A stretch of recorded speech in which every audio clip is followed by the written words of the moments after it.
It's an addiction that is a dangerous addiction. And that may have been the reason why that movie star who was killed in that car accident, he wasn't driving, but he and his friend were really doing high speed. And, we just do not know. We weren't there. But they're... Hang on, guys. All right?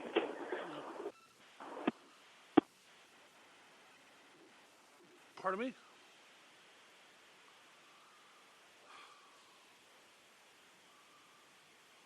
I had some comments. I don't know what's going on. We were just about to talk about speed real quick. Living your life, just on edge all the time. Just really... Hi, are we back? That's what I thought. It was that guy trying to make sure that we were home to deliver the washing machine.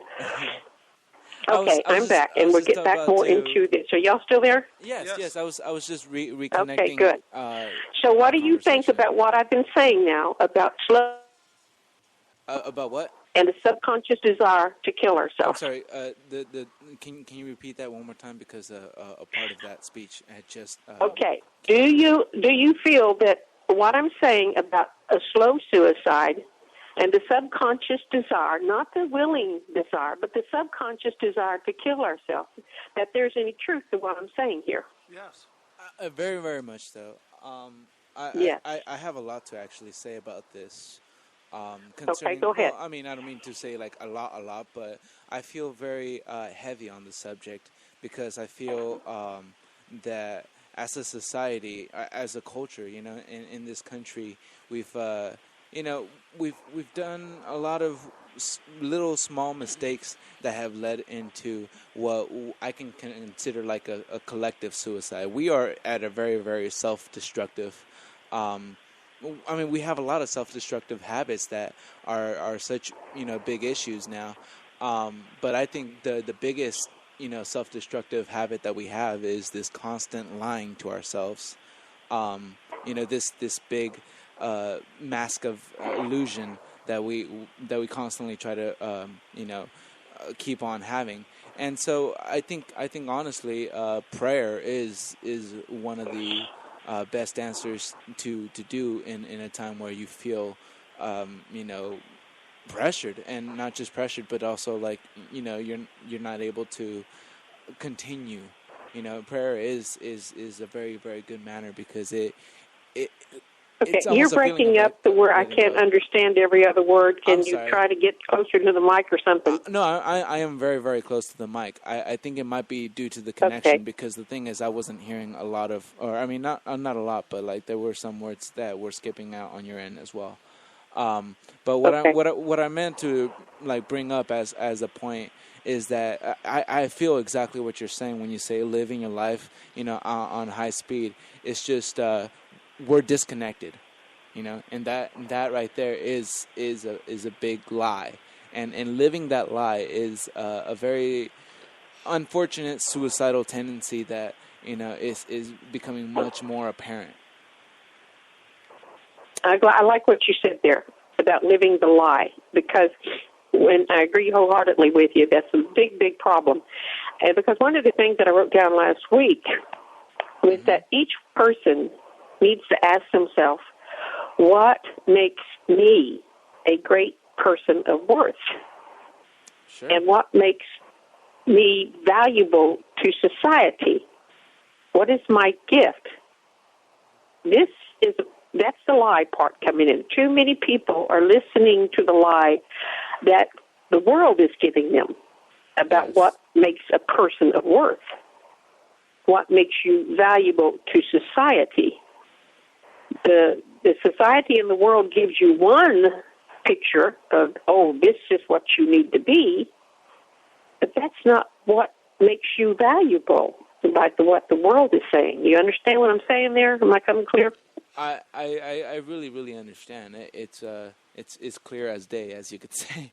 Okay. No, I mean, continue. Okay, because I want to go from there, and I'm going to let's go to being with Robin Williams.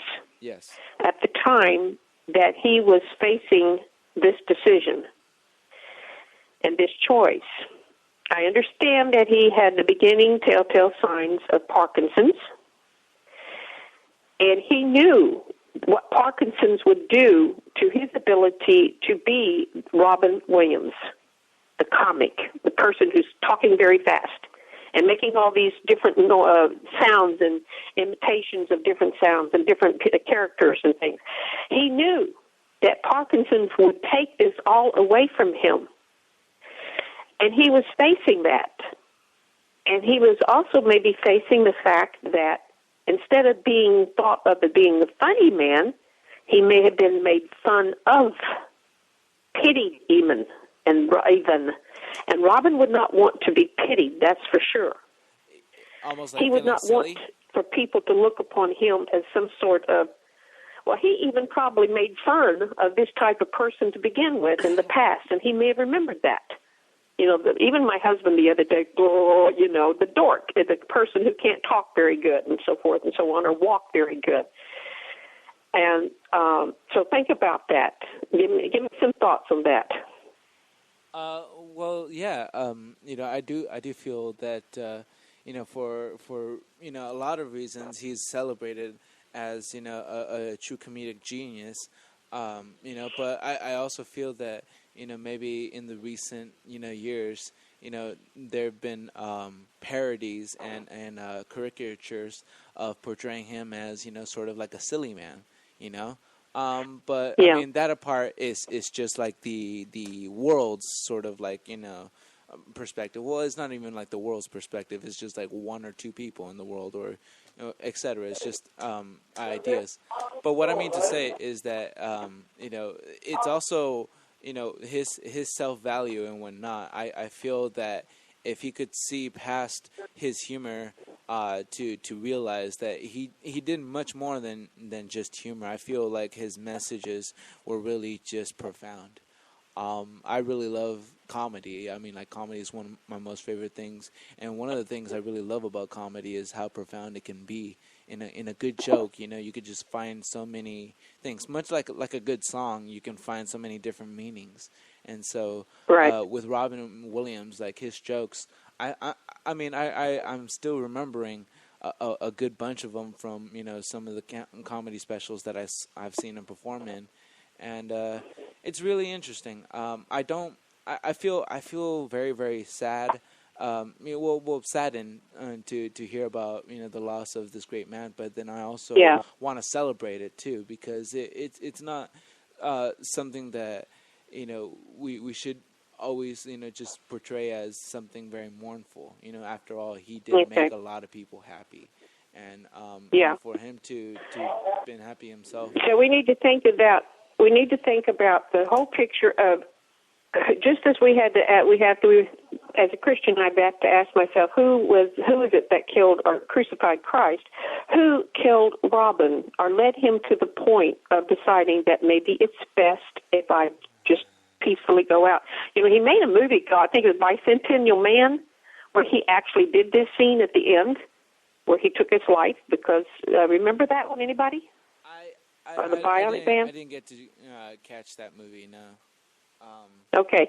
He was a robot servant, and to have life, he had to agree to become life or something. He had to agree he would have to die or something. He couldn't live forever. And then in the end, when somebody died that he loved dearly, he chose to take his life. And that was the end of the show. It was a really good show until that point, and I'm going, this ain't, no.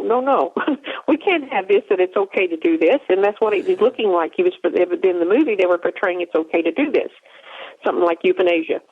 Okay, anyhow, back to Robin and the media, because this is leading into another taking of the life, and how we are all responsible for another's life. Regardless, if you can say someone is a murderer, but then you need to take a good look at your behavior toward other people and recognize how little by little you are taking a life. You're taking their spirit and their joy and their happiness. Case in point, an abusive marriage. Another case in point, any type of evil, rape and murder, rape and incest and abusive relationship with the children. Emotional abuse is just as bad as the physical abuse. And cussing at people all the time, that's emotional abuse, and criticizing them and put them down. You may not think I'm not killing that person. Excuse me, over a period of time, you're going to destroy that person's spirit, and to the point that they may choose to take their life because they don't feel like they're a person of worth. There's a couple of stories that I remembered reading about.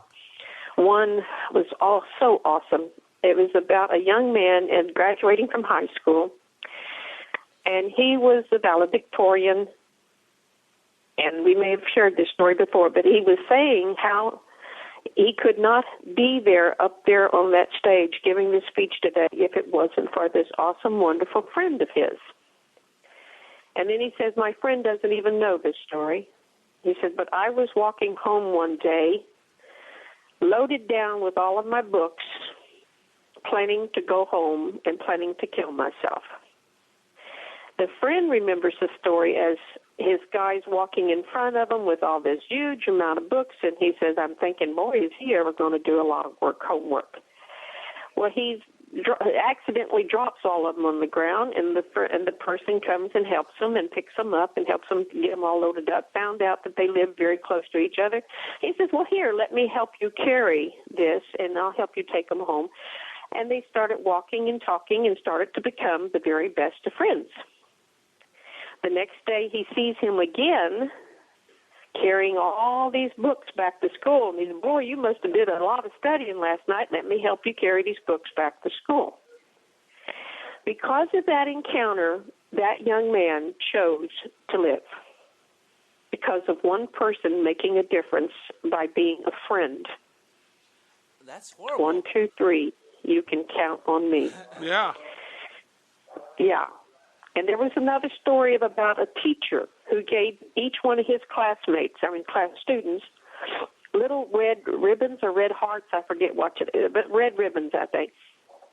And he says, and please go and give to 3 different people one of these red ribbons and tell them what a difference you have made in my life and how much you think, highly of them, et cetera, and so forth. He says, you choose who you want to give it to. Well, the one boy gave it to 2 other people, but the third one he handed it over to his father and told his father how much he loved him, how much he's meant to him in his life, and how much, he's been an important part of his life. Father then, in turn, talks to the son about how important he is in his life and what he is, how proud he is of him, and how I'm sorry if I've never told you these things before, and I probably haven't told you how proud I am of you, but I notice how everything you do. And later, the son comes back down from his room, and he hands him a letter saying, thank you, Dad. He says, I was about to take my life tonight until you said that. Again, we do not know what a person is going through. No way do we know, because we're not walking in anybody's shoes at any point in time, anywhere in our life at the same time. The incidents with Ferguson police, I am so disappointed at a bunch of people up there who has chose to get highly angry, and I know that the majority of them are, quote and unquote, Christian.